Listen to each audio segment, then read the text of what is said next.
Hello, my name is Marcelle, and I am a practitioner of the Tantric arts. I've worked with men and women and couples for a long time, including having been deep on my own path with the traditional Tantric consciousness, as well as the healing of my own sexual distortions and trauma. And over the years, I've gleaned some good wisdom and tools that I am here to share with you today. And I have a very sweet story of a friend who's been going through some really profound experiences with him and his partner. He's almost 70 and he's recently met and sounds like fallen in love with a woman.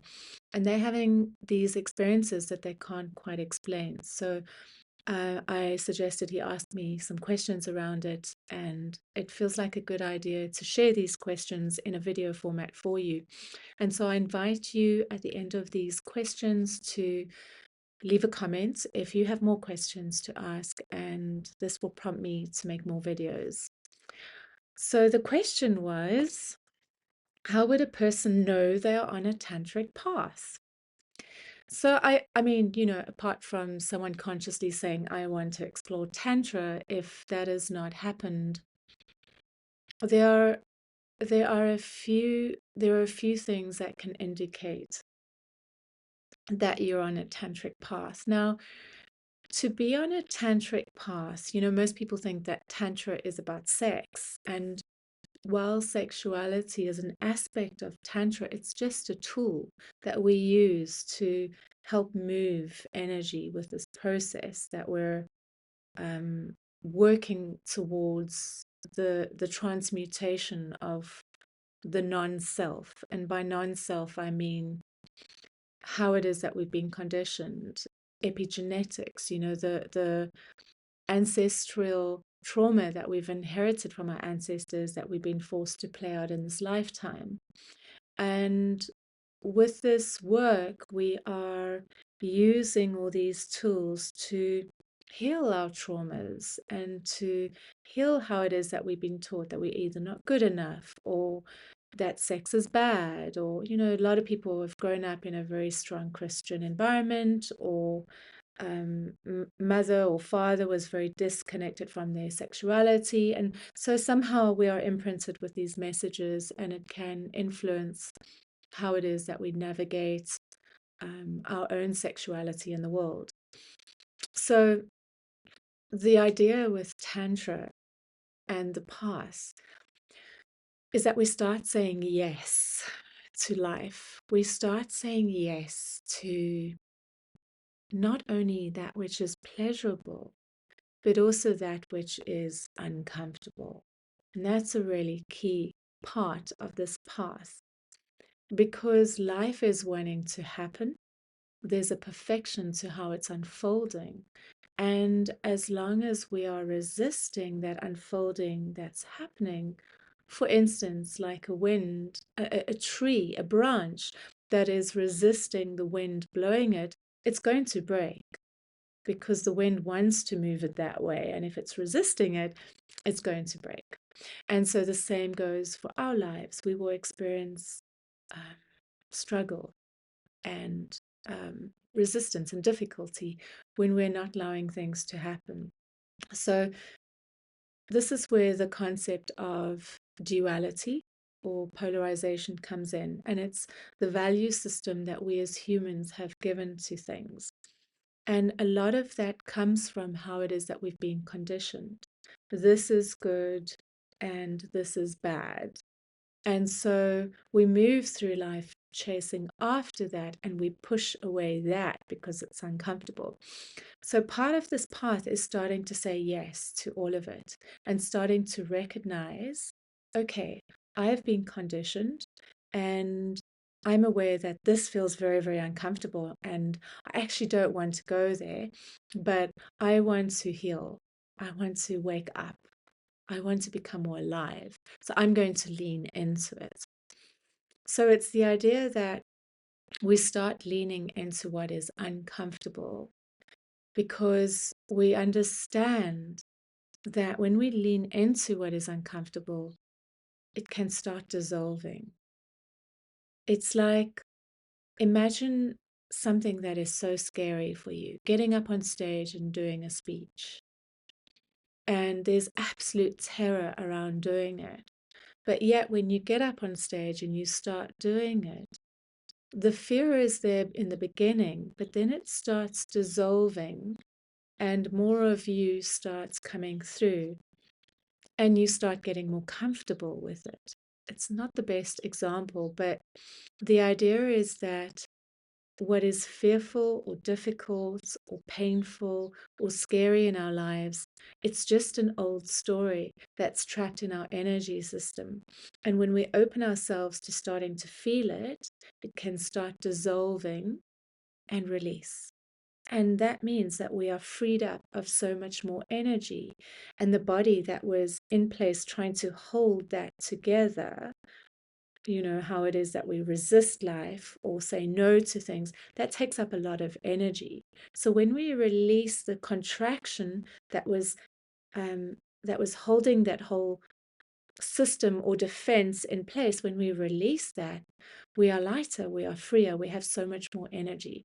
So we know we're on a tantric path when we're starting to say yes to life. We also know that we are on a tantric path when we are becoming more aware of who we are as humans, not who we've been taught to be, but who we are choosing to be or who we are allowing ourselves to be. So someone who's very conditioned, for instance, especially for us as women, you know, for many of us, we've been taught to be the good girl, you know. We explore the concept of the virgin whore complex. Like, nobody wants to be the whore. We must be the virgin, pure, innocent, good. But actually, the whore aspect, and I mean no discredit to prostitution or women who do work with sexuality, because it's just a stigma in society that is distorted. But the idea is it's that polarity. So the virgin representing purity and the whore representing impurity, or someone who's comfortable with their sexuality or doesn't adhere to society's norms or conditions around how a woman should behave or how a woman should look. So they understand when you're on this tantric path that you need to start leaning into that. You need to start exploring the whole, so to speak. So for instance, with a man, it's breaking away from um, however it is that society expects him to be, which is holding it to be together, being in control of his emotions, not crying, but instead starting to allow those emotions to flow, starting to allow himself to experience his sensitivity and start being more real around it. That's another indication. Another indication of being on a tantric path, it's when you start individuating from the culture. So there is a huge idea that I need to belong. And I'm not saying that belonging is a bad thing, but when we've been set up to have to belong to something out of survival, then it means we will compromise ourselves and never really get to know who we truly are, because we're trying to fit in with an idea of who we should be and what belonging should look like. So this path of individuation is quite a strong theme that comes on the tantric path, where we start seeing distortions in what it is that we're trying to belong to. And we start seeing how it stops us from being authentic. We may even start exploring what that authenticity means for ourselves. And then we start pulling our energy back from that dynamic in order to explore, hang on, what is real for me?